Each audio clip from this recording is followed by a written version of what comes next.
Hello, ProProspectors. Will Godwin here with another episode today to demonstrate some capabilities within ProProspector. This is a new feature that we just released. It is called our Prospect Portal, and I wanted to give you guys a little demonstration of it today. What you see here on the main screen is I'm on the home screen. I'm logged in. I'm on my home screen, and as you can see, there's a couple of new little notifications that pop up here that says that there's a new portal application submitted. So I'm going to show you guys kind of the result, and then I'll show you how to set this up. But you can quickly go in here and click View Application. That takes me, of course, is the Apollo Pay Test Inc.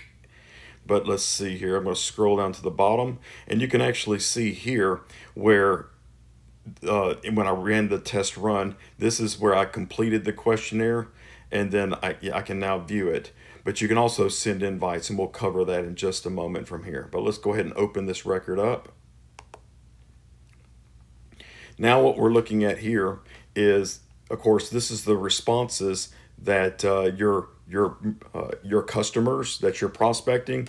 You can build out your own custom form. This is the one that I used just to collect some information to onboard them as a new customer. And so you can see there's a lot of questions. The questions are in the column on the left, and then the responses are on the column on the right. And then down here at the bottom, you can actually have your prospects upload artifacts if needed. And so this is just a flyer, and so I can click and show you how that works. And so it actually attaches the flyer. You can download this on Apple. Of course, you just save it, to your local drive or wherever you would like by clicking that button there and directing it where to go. So I tell you what, now let's go back into the system and let's look at how we actually make these. So to get to the back end, we just click the hamburger menu. I typically click the prospect portal, or I'm sorry, the settings, and then I look for the prospect portal here in my settings. I open this up, and as you can see, this right here is my merchant application that I created. It is active at the moment. We'll open this up, and I'll just show you real quick kind of how that looks. You can actually, so you can title it, give your template a name, you can provide a description there. If you want to brand it, you can put your company logo or something along those lines up there to help your customers identify when they get that link that it did come from you. You can also, give a different size specifications if you want it to be small, medium, or large. As you can see, I got mine set to large, and when we get down here to the bottom, I can actually show you how that looks on a preview page. Now we get into the form builder piece, and to add different types, these cards here, you just select which one of these that you want to add, and of course it then just drops it in sequentially. So as you can see there's a business name. If they have a DBA business name, you can also set each one of these fields to if it's required or if it requires encryption. That's usually like this one here for federal tax ID. That's for sensitive regulated information typically, and we as users are required by our terms and service. If you're using the system and you're going to collect something that's regulated, we give you guys the capabilities to make sure that you're safeguarding that information properly. So you would just enable that. But as I scroll down, you can see there's a lot of different questions that I'm asking of my prospects. But as I get closer to the bottom here, we get to the end of my line of questions. Then I can go into attachments right here. So required document uploads. So we can add a new one here, but I'll just show you the ones that I've already added. You have I require a business license and a driver's license, and we support the JPEG, PNG, or PDF file formats. You can also provide descriptions underneath here that kind of gives the person that is filling out the form direction as to what they would be needing.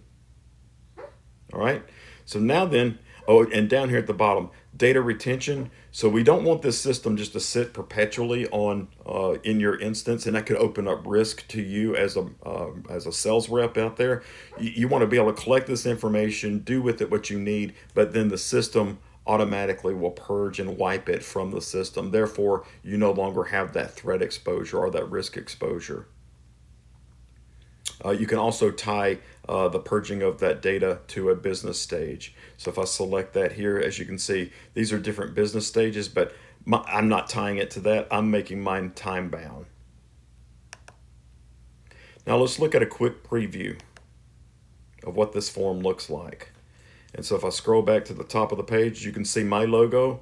There is the title of the template that I'm using.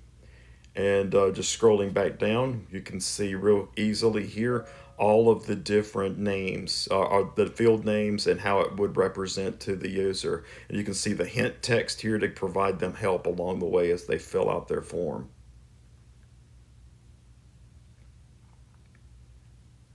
Now we can go back to the edit screen.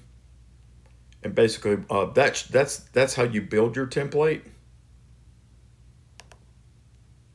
Then what we can do, so now that we have a template and it's enabled, we can actually go out to our, and for me, I'll have to go to pipeline because this is where I have it restricted down to. They have to be in this proposal/quote status. So if I open up that same Apollo Pay, you'll see at the bottom of your business record, there is this section called Prospect Portal. And you can see where I've completed. You can now open it up and look at it, which we just did that a little earlier in this video. But if I wanted to send another questionnaire for this prospect to complete, all I'd have to do is click the Send Invite button, go into my application template. Well, let's try that again. My application template here. And as you can see, I can select my PayRock merchant application.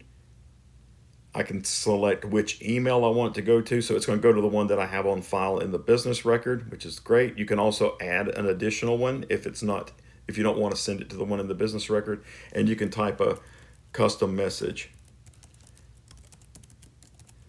And then when I click the create and copy link, what this does is this will actually send an email with the link to your prospect and ask them to complete the form. That concludes today's demonstration of our prospect portal.